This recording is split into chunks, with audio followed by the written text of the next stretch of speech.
Hey everybody, so Dave asked an awesome question today about unique products, and you guys know how much I love talking about developing and sourcing unique products. So I thought I would answer Dave's question with a video. Dave asks, I've launched one product so far using the typical methods everyone's using, and it's going slow, but I'm okay with that right now. Anyway, I've been thinking about a product that doesn't exist yet. Well, it kind of does, but the idea, I would have to improve upon it dramatically. So my question is, what's next?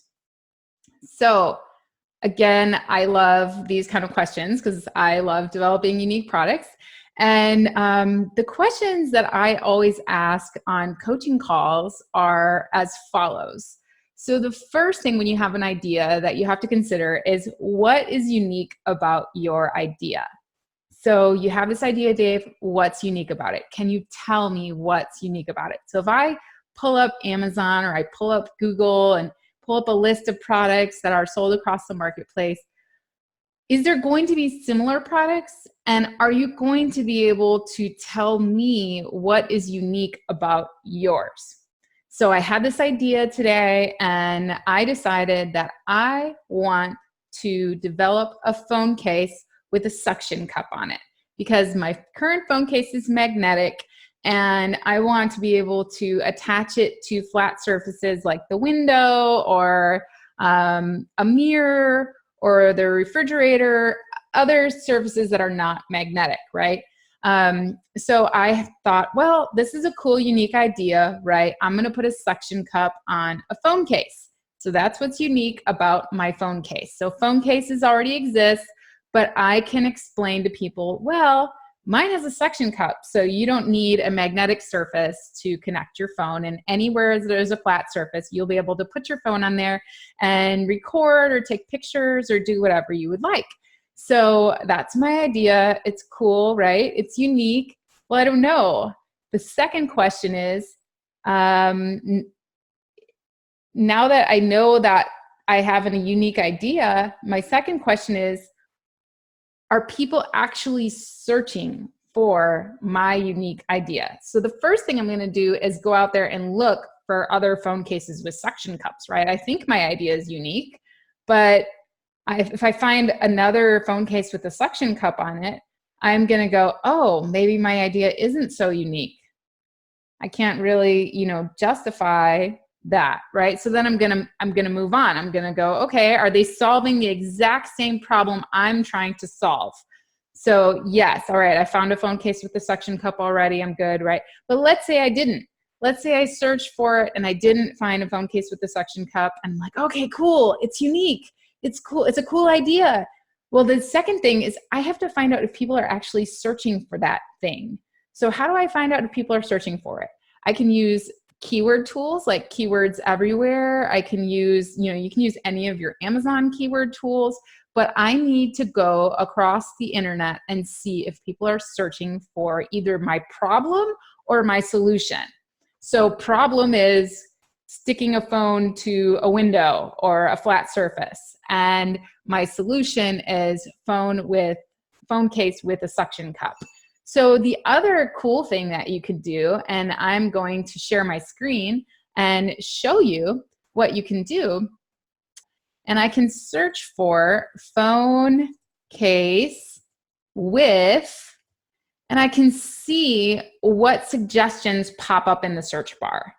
And if you see these little search volumes, that's from the Keywords Everywhere tool. And that's this little Chrome extension right here, Keywords Everywhere. It just shows you search volume across the internet in many different places. So I'm really liking this tool.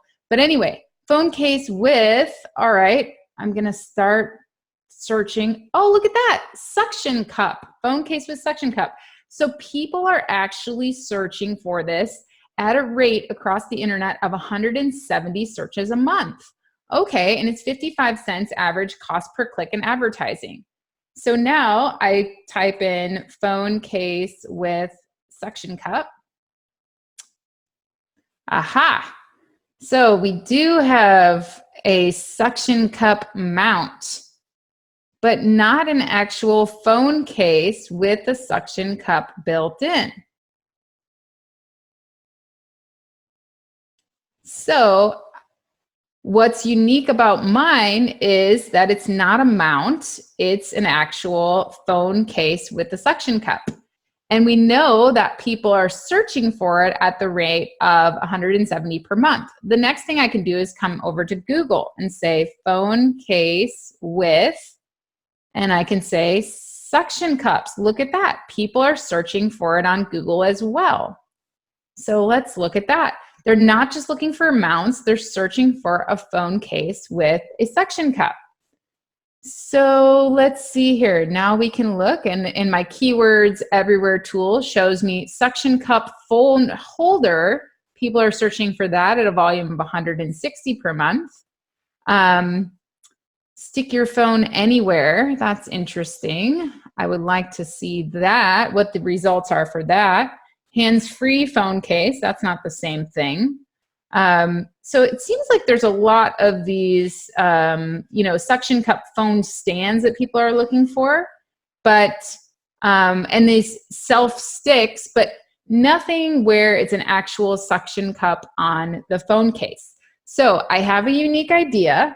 I can verify that people are looking for it, that people are searching for it, not just the mounts, they're actually looking for a phone case with the suction cups. So what's next? All right, the third question you have to ask yourself is there a reasonable alternative? So I found the mounts with the suction cups, right? I found the stick your phone anywhere phone case, which has like that sticky kind of silicone stuff, right? So are these reasonable alternatives? The next thing I'm going to do is I'm going to search for these products and I'm going to see how well they are selling. And I know people are searching for a phone case with the suction cup and that one really doesn't exist, but what are they buying instead? And does this other solution that's on the market solve the same problem I'm trying to solve? So I'm trying to solve sticking my phone to a flat surface. So, is this stick your phone anywhere phone case, is that solving the same problem as my suction cup idea, right? And I'm going to look around and look for reasonable alternatives, because the reasonable alternatives are your competition. And you have to decide if your solution is going to work better than the reasonable alternative. Another example I can give for you that we give in our Canton Fair Experience course is the guy who went into Shark Tank with the laptop camera cover, right? And he was like, hey, this is a problem in cyber. People are hacking your camera. Well, I invented a solution. It covers up your camera. You can't see me now, right? Well, one of the sharks said, I just use a piece of tape, so I'm not going to invest. That's a reasonable alternative. If you're concerned about margin of your product and there's a reasonable, cheaper alternative, that's the reason why a lot of the new like zero waste movement kind of stuff has not been selling as well, is because it just doesn't compete with the disposable prices. If I can buy a disposable straw for my restaurant for less than a penny a piece, I'm not going to spend $5 for a reusable straw, right? So you definitely have to make sure that the benefits and the prices of your product outweigh reasonable alternatives. So, and then the other reasonable alternative with my phone case is there something that I could stick a phone case existing, a removable suction cup that I could put onto a phone case? Is that a reasonable alternative? These are things I have to think through. So if I've answered all those questions, I have a unique selling point.